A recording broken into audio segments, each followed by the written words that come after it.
प्रेमचंद। प्रेमचंद का जन्म 1880 में लमही वाराणसी उत्तर प्रदेश में हुआ था। उनका मूल नाम धनपत राय था।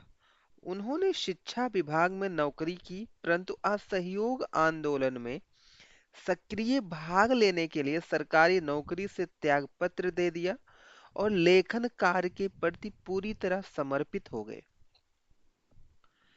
प्रेमचंद की कहानियां मानसरोवर के 8 भागों में संकलित हैं। सेवा सदन, प्रेमाश्रम, रंगभूमि, कायाकल्प, निर्मला, गबन, करमभूमि, गोदान उनके प्रमुख उपन्यास हैं। उन्होंने हंस, जागरण, माधुरी पत्रिकाओं का संपादन भी किया। उन्होंने जिस गांव और शहर के परिवेश को देखा और जिया, उसकी अभिव्यक्ति उनके कथा साहित्य में मिलती है। किसान, मजदूर, दलित, स्त्री और स्वाधीनता आंदोलन आदि उनकी रचनाओं के मूल विषय हैं। प्रेमचंद के कथा साहित्य में मनुष्य ही नहीं, पशु पक्षियों को भी आत्मीयता मिली है। उनकी भाषा सरल, जीवंत एवं मुहावरेदार है तथा लोक प्रचलित शब्दों का प्रयोग उन्होंने कुशलतापूर्वक किया है। सन 1936 में प्रेमचंद का निधन हो गया। दो बैलों की कथा में प्रेमचंद ने किसानों के जीवन और पशुओं के साथ उनके भावनात्मक संबंधों को मार्मिक ढंग से दिखाया है। इस कहानी में उन्होंने यह भी बताया है कि स्वतंत्रता सहज ही नहीं मिलती, उसके लिए बार बार संघर्ष करना पड़ता है। इस प्रकार परोक्ष रूप से यह कहानी स्वतंत्रता आंदोलन की भावना से जुड़ी है। प्रेमचंद ने इसमें पंचतंत्र और हितोपदेश जैसी कहानियों की परंपरा को अपनाया और आगे बढ़ाया है। सो प्रेमचंद जी की दो बैलों की कथा वाली कहानी है ये। सो जानवरों में गधा सबसे ज्यादा बुद्धिहीन समझा जाता है। हम जब किसी आदमी को परले दर्जे का बेवकूफ कहना चाहते हैं तो उसे गधा कहते हैं। गधा सचमुच बेवकूफ है या उसके सीधेपन, उसकी निरापद सहिष्णुता ने उसे यह पदवी दे दी है, इसका निश्चय नहीं किया जा सकता। गायें सींग मारती हैं। ब्याई हुई गाय तो अनायास ही सिंहनी का रूप धारण कर लेती है। कुत्ता भी बहुत गरीब जानवर है, लेकिन कभी-कभी उसे भी क्रोध आ ही जाता है। किंतु गधे को कभी क्रोध करते नहीं सुना, ना देखा। जितना चाहो गरीब को मारो, चाहे जैसी खराब सड़ी हुई घास सामने डाल दो, उसके चेहरे पर कभी असंतोष की छाया भी न दिखाई देगी। वैशाख में चाहे एकाध बार कुलेल कर लेता हो, पर हमने तो उसे कभी खुश होते नहीं देखा। उसके चेहरे पर एक अस्थाई विषाद अस्थाई रूप से छाया रहता है। सुख दुख हान लाभ किसी भी दशा में उसे बदलते नहीं देखा। ऋषियों मुनियों के जितने गुण हैं, वे सभी उसमें पराकाष्ठा को पहुंच गए हैं, पर आदमी उसे बेवकूफ कहलाता है। सद्गुणों का इतना अनादर कभी नहीं देखा। कदाचित सीधापन संसार के लिए उपयुक्त नहीं है। देखिए ना, भारतवासियों की अफ्रीका में क्या दुर्दशा हो रही है। क्यों अमेरिका में उन्हें घुसने नहीं दिया जाता। बेचारे शराब नहीं पीते, 4 पैसे कुछ समय के लिए बचा कर रखते हैं, जी तोड़ कर काम करते हैं, किसी से लड़ाई झगड़ा नहीं करते, 4 बातें सुनकर गम खा जाते हैं, फिर भी बदनाम हैं। कहा जाता है वे जीवन के आदर्श को नीचा करते हैं। अगर वे भी ईंट का जवाब पत्थर से देना देना सीख जाते तो शायद सभ्य कहलाने लगते। जापान की मिसाल सामने है। एक ही विजय ने उसे संसार की सभ्य जातियों में गण्य बना दिया। लेकिन गधे का एक छोटा भाई और भी है, जो उससे कम ही गधा है, और वह है बैल। जिस अर्थ में हम गधा शब्द का प्रयोग करते हैं, कुछ उसी से मिलते जुलते अर्थ में बछिया के ताऊ का भी प्रयोग करते हैं। कुछ लोग बैल को शायद बेवकूफों में सर्वश्रेष्ठ कहेंगे, मगर हमारा विचार ऐसा नहीं है। बैल कभी कभी मारता भी है, कभी कभी अड़ियल बैल भी देखने में आता है, और भी कई रीतियों से अपना असंतोष प्रकट कर देता है। अतएव उसका स्थान गधे से नीचा है। झूरी के दोनों बैलों के नाम थे हीरा और मोती। दोनों पछाई जात के थे, देखने में सुंदर, काम में चौकस, डील में ऊंचे। बहुत दिनों साथ रहते रहते दोनों में भाईचारा हो गया था। दोनों आमने सामने या आसपास बैठे हुए एक दूसरे से मूक भाषा में विचार विनिमय करते थे। एक दूसरे के मन की बात कैसे समझा जाता था, हम नहीं कह सकते। अवश्य ही उनमें कोई ऐसी गुप्त शक्ति थी जिससे जीवों में श्रेष्ठता का दावा करने वाला मनुष्य वंचित है। दोनों एक दूसरे को चाट कर और सूंघ कर अपना प्रेम प्रकट करते। कभी कभी दोनों सींग भी मिला लिया करते थे, विग्रह के नाते से नहीं, केवल विनोद के भाव से, आत्मीयता के भाव से। जैसे दोस्तों में घनिष्ठता होते ही धौल धप्पा होने लगता है, इसके बिना दोस्ती कुछ फुसफुसी, कुछ हल्की सी रहती है, जिस पर ज्यादा विश्वास नहीं किया जा सकता। जिस वक्त ये दोनों बैल हल या गाड़ी में जोत दिए जाते और गर्दन हिला हिला कर चलते, उस वक्त हर एक की यही चेष्टा होती थी कि ज्यादा से ज्यादा बोझ मेरी ही गर्दन पर रहे। दिन भर के बाद दोपहर या संध्या को दोनों खुलते तो एक दूसरे को चाट चूट कर अपने थकान मिटा लिया करते। नांद में खली भूसा पड़ जाने के बाद दोनों साथ उठते, साथ नाद में मुंह डालते और साथ ही बैठते थे। एक मुंह हटा लेता तो दूसरा भी हटा लेता था। संयोग की बात, झूरी ने एक बार गोई को ससुराल भेज दिया। बैलों को क्या मालूम वे क्यों भेजे जा रहे हैं।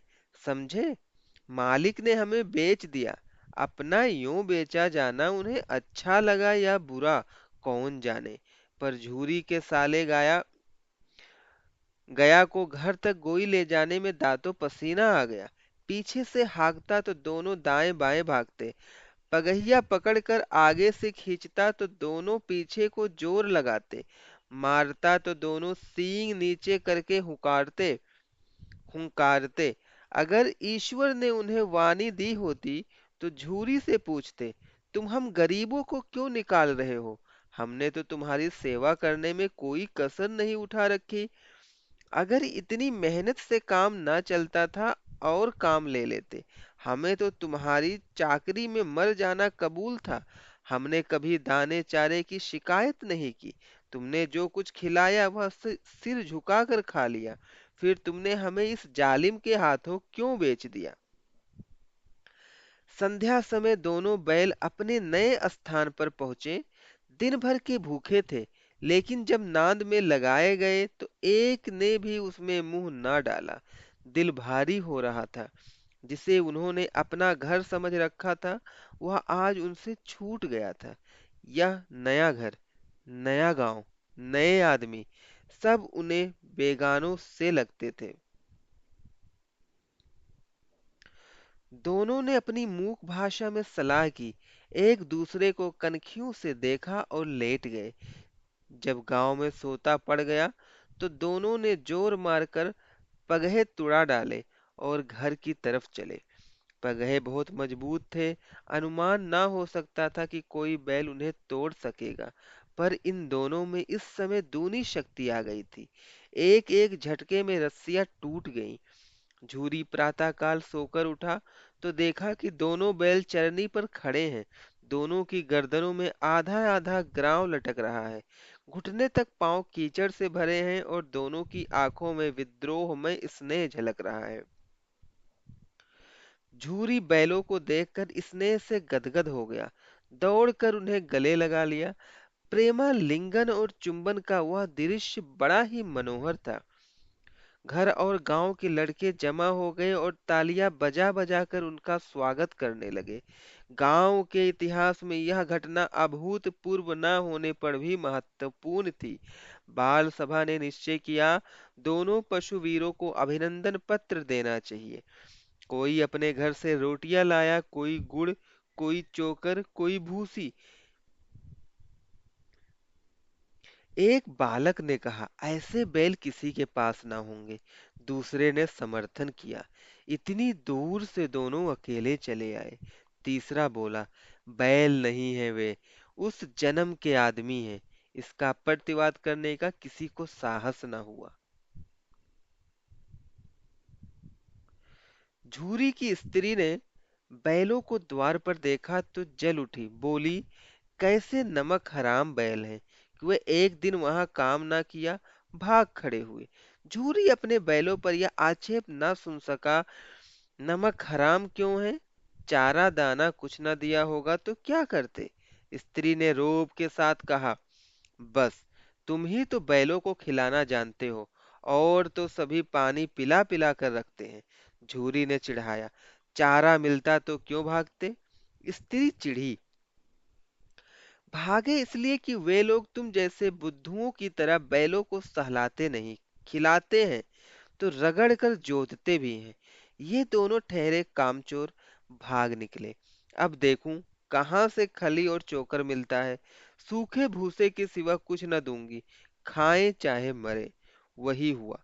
मजूर को बड़ी ताकीद कर दी गई कि बैलों को खाली सूखा भूसा दिया जाए। बैलों ने नाद में मुंह डाला तो फीका फीका, ना कोई चिकनाहट ना कोई रस, क्या खाएं। आशा भरी आंखों से द्वार की ओर ताकने लगे। झूरी ने मजूर से कहा, थोड़ी सी खली क्यों नहीं डाल देता? मालकिन मुझे मार ही डालेंगी।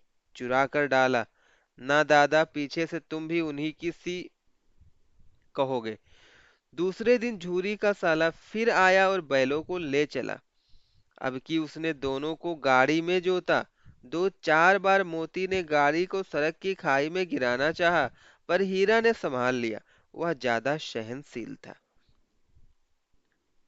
संध्या समय घर पहुंचकर उसने दोनों को मोटी रस्सियों से बांधा और कल की शरारत का मजा चखाया। फिर वही सूखा भूसा डाल दिया। अपने दोनों बैलों को खली चूनी सब कुछ दी। दोनों केलों दोनों बैलों का ऐसा अपमान कभी न हुआ था। झूरी इन्हें फूल की झड़ी से भी न छूता था। उसकी टिटिकार पर दौड़ो उड़ने लगते थे। यहाँ मार पड़ी, आहत सम्मान की व्यथा तो थी ही, पर मिला सूखा भूसा। नांद की तरफ आंखें तक न उठाई। दूसरे दिन गया ने बैलों को हल में जोता, पर इन दोनों ने जैसे पांव न उठाने की कसम खा ली थी।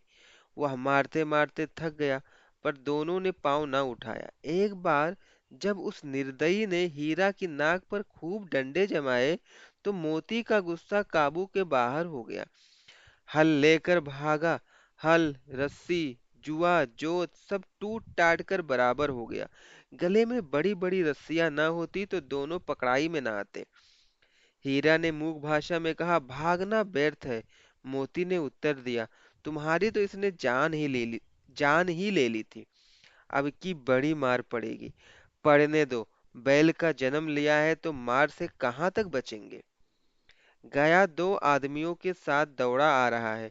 दोनों के हाथों में लाठियां हैं। मोती बोला, कहो तो दिखा दो कुछ मजा मैं भी लाठी लेकर आ रहा है। हीरा ने समझाया, नहीं भाई, खड़े हो जाओ। मुझे मारेगा तो मैं भी एक दो को गिरा दूंगा। नहीं, हमारी जात का यह धर्म नहीं है। मोती दिल में ऐंठ कर रह गया। गया आ पहुंचा और दोनों को पकड़ कर ले चला। कुशल हुई कि उसने इस वक्त मारपीट न की, नहीं तो मोती भी पलट पड़ता। उसके तेवर देखकर गया और उसके सहायक समझ गए कि इस वक्त टाल जाना ही मसलहत है। आज दोनों के सामने फिर वही सूखा भूसा लाया गया। दोनों चुपचाप खड़े रहे। घर के लोग भोजन करने लगे। उस वक्त एक छोटी सी लड़की दो रोटियां लिए निकली और दोनों के मुंह में देकर चली गई। उस एक रोटी से इनकी भूख तो क्या शांत होती, पर दोनों के हृदय को मानो भोजन मिल गया। यहाँ भी किसी सज्जन का वास है। लड़की भैरों की थी। उसकी माँ मर चुकी थी। सौतेली माँ उसे मारती रहती थी। इसलिए इन बैलों से उसे एक प्रकार की आत्मीयता हो गई थी। दोनों दिन भर जोते जाते, डंडे खाते, अड़ते। शाम को थान पर बांध दिए जाते और रात को वही बालिका उन्हें 2 रोटियां खिला जाती। प्रेम के इस प्रसाद की यह बरकत थी कि दो दो गाल सूखा भूसा खाकर भी दोनों दुर्बल ना होते थे, मगर दोनों की आंखों में रोम रोम में विद्रोह भरा हुआ था। एक दिन मोती ने मूक भाषा में कहा, अब तो नहीं सहा जाता हीरा। क्या करना चाहते हो? एकाध को सींगों पर उठाकर फेंक दूंगा, लेकिन जानते हो, वह प्यारी लड़की जो हमें रोटियां खिलाती है, उसी की लड़की है, जो इस घर का मालिक है। यह बेचारी अनाथ ना हो जाएगी। तो मालकिन को ना फेंक दूं, वही तो उस लड़की को मारती है, लेकिन औरत जात पर सींग चलाना मना है। यह भूले जाते हो? तुम तो किसी तरह से निकलने ही नहीं देते। बताओ, तुड़ाकर भाग चलें? हाँ, यह मैं स्वीकार करता, लेकिन इतनी मोटी रस्सी टूटेगी कैसे? इसका एक उपाय है। पहले रस्सी को थोड़ा सा चबा लो, फिर एक झटके में टूट जाती है। रात को जब बालिका रोटियां खिलाकर चली गई तो दोनों रस्सियां चबाने लगे, पर मोटी रस्सी मुंह में न आती थी। बेचारे बार बार जोर लगाकर रह जाते थे। सहसा घर का द्वार खुला और वही लड़की निकली। दोनों सिर झुकाकर उसका हाथ चाटने लगे। दोनों की पूंछें खड़ी हो गई। उसने उनके माथे सहलाए और बोली, खोले देती हूँ, चुपके से भाग जाओ, नहीं तो यहाँ लोग तुम्हें मार डालेंगे। आज घर में सलाह हो रही है कि इनकी नाकों में नाथ डाल दी जाए। उसने ग्राव खोल दिया, पर दोनों चुपचाप खड़े रहे। मोती ने अपनी भाषा में पूछा, अब चलते क्यों नहीं? हीरा ने कहा, चले तो, लेकिन कल इस अनाथ पर आफत आएगी, सब इसी पर संदेह करेंगे। सहसा बालिका चिल्लाई, दोनों फूफा वाले बैल भागे जा रहे हैं, ओ दादा, दादा, दोनों बैल भागे जा रहे हैं, जल्दी दौड़ो। गया हड़बड़ाकर भीतर से निकला और बैलों को पकड़ने चला। वे दोनों भागे। गया ने पीछा किया, वह और भी तेज हुए। गया ने शोर मचाया, फिर गांव के कुछ आदमियों को भी साथ लेने के लिए लौटा। दोनों मित्रों को भागने का मौका मिल गया। सीधे दौड़ते चले गए, यहाँ तक कि मार्ग का ज्ञान न रहा। जिस परिचित मार्ग से आए थे, उसका यहाँ पता न था। नए नए गांव मिलने लगे। तब दोनों एक खेत के किनारे खड़े होकर सोचने लगे, अब क्या करना चाहिए। हीरा ने कहा, मालूम होता है राह भूल गए। तुम भी बेतहाशा भागे, वहीं उसे मार गिराना था। उसे मार गिराते तो दुनिया क्या कहती? वह अपना धर्म छोड़ दे। लेकिन हम अपना धर्म क्यों छोड़ें? दोनों भूख से व्याकुल हो रहे थे। खेत में मटर खड़ी थी, चरने लगे। रह रह कर आहट ले लेते थे, कोई आता तो नहीं है। जब पेट भर गया और दोनों ने आजादी का अनुभव किया तो मस्त होकर उछलने कूदने लगे। पहले दोनों ने डकार ली, फिर सींग मिलाए और एक दूसरे को ठेलने लगे। मोती ने हीरा को कई कदम पीछे हटा दिया, यहाँ तक कि वह एक खाई में गिर गया। तब उसे भी क्रोध आया, संभल कर उठा और फिर मोती से भिड़ गया। मोती ने देखा खेल में झगड़ा हुआ चाहता है तो किनारे हट गया। अरे, यह क्या? कोई सांड दौड़ता चला आ रहा है। हाँ, सांड ही है। वह सामने आ पहुंचा। दोनों मित्र बगले झांक रहे हैं। सांड पूरा हाथी है। उससे भिड़ना जान से हाथ धोना है। लेकिन न भिड़ने पर भी तो जान बचती नहीं नजर आती। इन्हीं की तरफ आ भी रहा है। कितनी भयंकर सूरत है। मोती ने मूक भाषा में कहा, बुरे फंसे, जान बचेगी, कोई उपाय सोचो। हीरा ने चिंतित स्वर में कहा, अपने घमंड में भूला हुआ है। आरजू विनती न सुनेगा। भाग क्यों न चले? भागना कायरता है तो फिर यहीं मरो। बंदा तो 9 2 11 होता है। और जो दौड़ाए, तो फिर कोई उपाय सोचो जल्द। उपाय यही है कि उस पर दोनों जने एक साथ चोट करें। मैं आगे से रगेदता हूँ, तुम पीछे से रगेदो। दोहरा मार पड़ेगी तो भाग खड़ा होगा। मेरी ओर झपटे। तुम बगल से भी उसके पेट में सींग घुसेड़ देना। जान जोखिम है, पर दूसरा उपाय नहीं है। दोनों मित्र जान हथेलियों पर लेकर लपके। सांड को भी संगठित शत्रुओं से लड़ने का तजुर्बा न था। वह तो एक शत्रु से मल्ल युद्ध करने का आदी था। ज्यों ही हीरा पर झपटा, मोती ने पीछे से दौड़ाया। साड़ उसकी तरफ मुड़ा तो हीरा ने रगेदा। साड़ चल चाहता था कि एक एक करके दोनों को गिरा ले, पर ये दोनों भी उस्ताद थे, उसे यह अवसर न देते थे। एक बार साड़ झल्ला कर हीरा का अंत कर देने के लिए चला कि मोती ने बगल से आकर पेट में सींग भोंक दी। साड़ क्रोध में आकर पीछे फिरा तो हीरा ने दूसरे पहलू में सींग चुभा दी। आखिर बेचारा बेचारा जख्मी होकर भागा और दोनों मित्रों ने दूर तक उसका पीछा किया, यहाँ तक कि साड़ बेदम होकर गिर पड़ा। तब दोनों ने उसे छोड़ दिया। दोनों मित्र विजय के नशे में झूमते चले जाते थे। मोती ने अपनी सांकेतिक भाषा में कहा, मेरा जी तो चाहता था कि बच्चा को मार ही डालूं।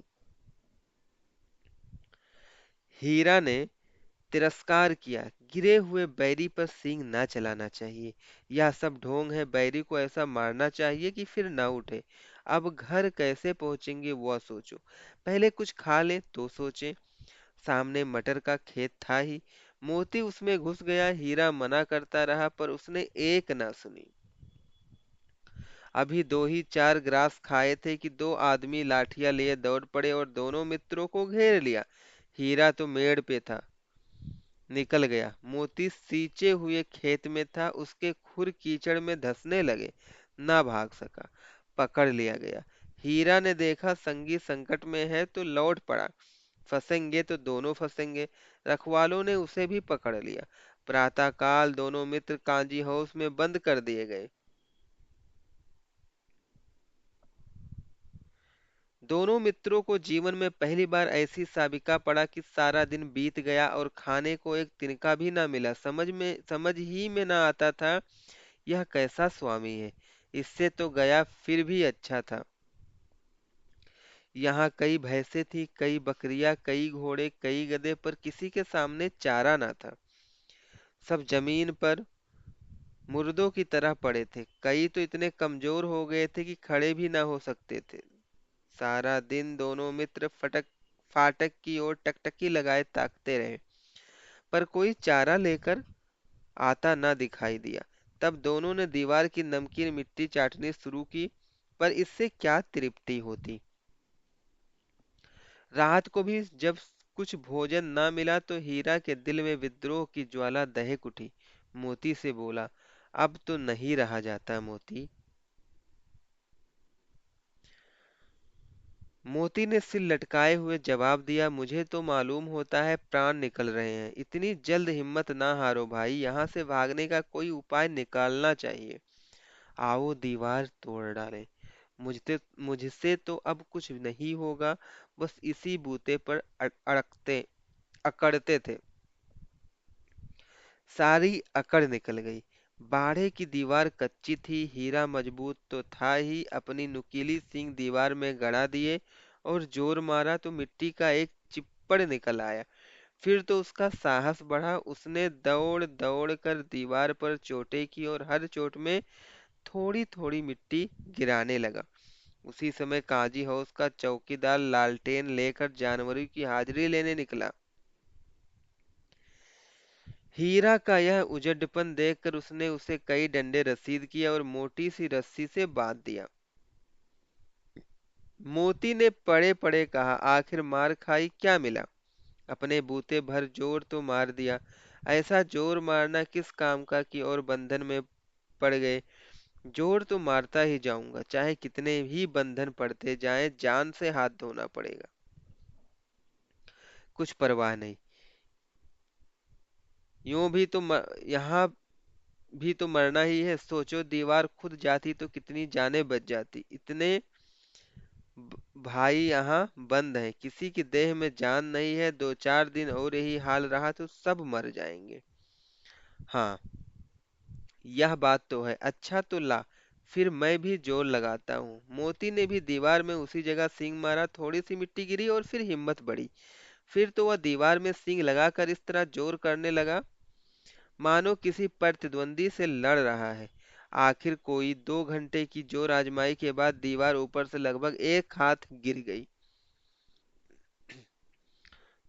उसने दूनी शक्ति से दूसरा धक्का मारा तो आधी दीवार गिर पड़ी। दीवार का गिरना था कि अधमरे से पड़े हुए सभी जानवर चेत उठे। तीनों घोड़ियां सरपट भाग निकली, फिर बकरियां निकली, उसके बाद भैंसें भी खिसक गईं, पर गधे अभी तक ज्यों के त्यों खड़े थे। हीरा ने पूछा, तुम दोनों क्यों नहीं भाग जाते? एक गधे ने कहा, जो कहीं फिर पकड़ लिए जाएं तो क्या हर्ज है, अभी तो भागने का अवसर है। हमें तो डर लगता है, हम यहीं पड़े रहेंगे। आधी रात से ऊपर आ जा चुकी थी। दोनों गधे अभी तक खड़े सोच रहे थे कि भागें या ना भागें, और मोती अपने मित्र की रस्सी तोड़ने में लगा हुआ था। जब वो हार गया तो हीरा ने कहा, तुम जाओ, मुझे यहीं पड़ा रहने दो, शायद कहीं भेंट हो जाए। मोती ने आंखों में आंसू लाकर कहा, तुम मुझे इतना स्वार्थी समझते हो हीरा? हम और तुम इतने दिनों एक साथ रहे हैं, आज तुम विपत्ति में पड़ गए तो मैं तुम्हें छोड़कर अलग हो जाऊं? हीरा ने कहा, बहुत मार पड़ेगी, लोग समझ जाएंगे कि यह तुम्हारी शरारत है। मोती गर्व से बोला, जिस अपराध के लिए तुम्हारे गले में बंधन पड़ा, उसके लिए अगर मुझ पर मार पड़े तो क्या चिंता। इतना तो हो ही गया कि 9-10 प्राणियों की जान बच गई, वे सब तो आशीर्वाद देंगे। यह कहते हुए मोती ने दोनों गधों को सींगों से मार मार कर बाड़े के बाहर निकाला और तब अपने बंधु के पास आकर सो रहा। भोर होते ही मुंशी और चौकीदार तथा अन्य कर्मचारियों में कैसी खलबली मची, इसके लिखने की जरूरत नहीं। बस इतना ही काफी है कि मोती की खूब मरम्मत हुई और उसे भी मोटी रस्सी से बांध दिया गया। एक सप्ताह तक दोनों मित्र वहां बंधे पड़े रहे, किसी ने चारे का एक तिरिन भी न डाला। हाँ, एक बार पानी दिखा दिया जाता था, यही उनका आधार था। दोनों इतने दुर्बल हो गए थे कि उठा तक न जाता था। ठठरियां निकल आई थी। एक दिन बाड़े के सामने झुग्गी बजने लगी और दोपहर होते होते वहां 50-60 आदमी जमा हो गए। तब दोनों मित्र निकाले गए और उनकी देखभाल होने लगी। लोग आ आकर उनकी सूरत देखते और मन फीका करके चले जाते। ऐसे मृतक बैलों का कौन खरीदार होता? सहसा एक दढ़ियल आदमी, जिसकी आंखें लाल थी और मुद्रा अत्यंत कठोर, आया और दोनों मित्रों के कोल्हों पर उंगली गोद कर मुंशी जी से बातें करने लगा। उसका चेहरा देखकर अंतर्ज्ञान से दोनों मित्रों के दिल कांप उठे। वह कौन है और उन्हें क्यों टटोल रहा है, इस विषय में उन्हें कोई संदेह न हुआ। दोनों ने एक दूसरे को भीत नेत्रों से देखा और सिर झुका लिया। हीरा ने कहा, गया के घर से नाहक भागे, अब जान न बचेगी। मोती ने अश्रद्धा के भाव से उत्तर दिया, कहते हैं भगवान सबके ऊपर दया करते हैं, उन्हें हमारे ऊपर क्यों दया नहीं आती? भगवान के लिए हमारा मरना जीना दोनों बराबर है। चलो अच्छा ही है, कुछ दिन उसके पास तो रहेंगे। एक बार भगवान ने उस लड़की के रूप में हमें बचाया था, क्या अब ना बचाएंगे? यह आदमी छुरी चलाएगा, देख लेना। तो क्या चिंता है, मांस खाल सींग हड्डी सब किसी न किसी काम आ जाएंगी। नीलाम हो जाने के बाद दोनों मित्र उस दड़ियल के साथ चले। दोनों की बोटी बोटी कांप रही थी, बेचारे पांव तक न उठा सकते थे, पर भय के मारे गिरते पड़ते भागे जाते थे, क्योंकि वो जरा भी चाल धीमी हो जाने पर जोर से डंडा जमा देता था। राह में गाय बैलों का एक रेवड़ हरे हरे हार में चरता नजर आया। सभी जानवर प्रसन्न थे, चिकने चपल, कोई उछलता था, कोई आनंद से बैठा पागुर करता था। कितना सुखी जीवन था इनका, पर कितने स्वार्थी हैं सब। किसी को चिंता नहीं कि उनके दो भाई बधिक के हाथ पड़े कैसे दुखी हैं। सहसा दोनों को ऐसा मालूम हुआ कि यह परिचित राह है। हाँ, इसी रास्ते से गया, उन्हें ले गया था। वही खेत, वही बात, वही गांव मिलने लगे। प्रतिक्षण उस उनकी चाल तेज होने लगी, सारी थकान सारी दुर्बलता गायब हो गई। यह लो, अपना ही हार आ गया। इसी कुएं पर हम पुर चलाने आया करते थे, यही कुआं है। मोती ने कहा, हमारा घर नगीच आ गया। हीरा बोला, भगवान की दया है, मैं तो अब घर भागता हूँ। यह जाने देगा, इसे मैं मार गिराता हूँ। नहीं नहीं, दौड़कर थान पर चलो, वहां से हम आगे ना जाएंगे। दोनों उन्मत्त होकर बछड़ों की भांति कुलेले करते हुए घर की ओर दौड़े। वो हमारा थान है, दोनों दौड़कर अपने स्थान पर आए और खड़े हो गए। दड़ियल भी पीछे पीछे दौड़ा चला आता था।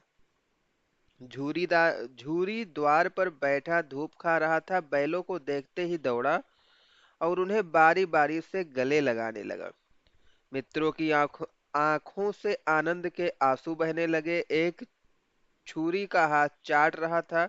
दड़ियल ने जाकर बैलों की रस्सियां पकड़ ली। झूरी ने कहा, मेरे बैल हैं। तुम्हारे बैल कैसे? मैं मवेशी खाने से नीलाम लिए आता हूँ। मैं तो समझता हूँ चुराए लिए आते हो। चुपके से चले जाओ, मेरे बैल हैं, मैं बेचूंगा तो बिकेंगे। किसी को मेरे बैल नीलाम करने का क्या अख्तियार है? जाकर थाने में रपट कर दूंगा। मेरे बैल हैं, इसका सबूत यह है कि मेरे द्वार पर खड़े हैं। दड़ियल छल्ला झल्ला कर बैलों को जबरदस्ती पकड़ ले जाने के लिए बढ़ा। उसी वक्त मोती ने सींग चलाया। दड़ियल पीछे हटा। मोती ने पीछा किया। दड़ियल भागा, मोती पीछे दौड़ा। गांव के बाहर निकल जाने पर वह रुका, पर खड़ा दड़ियल का रास्ता देख रहा था। दड़ियल दूर खड़ा धमकियां दे रहा था, गालियां निकाल रहा था, पत्थर फेंक रहा था, और मोती विजयी सुर की भांत उसका रास्ता रोके खड़ा था। गांव के लोग यह तमाशा देखते थे और हंसते थे। जब दड़ियल हाल कल चला गया तो मोती अकड़ता हुआ लौटा। हीरा ने कहा, मैं डर रहा था कि कहीं तुम गुस्से में आकर मार ना बैठो। अगर वह मुझे पकड़ता तो मैं बेमारे ना छोड़ता। अब ना आएगा, आएगा तो दूर ही से खबर लूंगा, देखूं कैसे ले जाता है। जो गोली मरवा दे।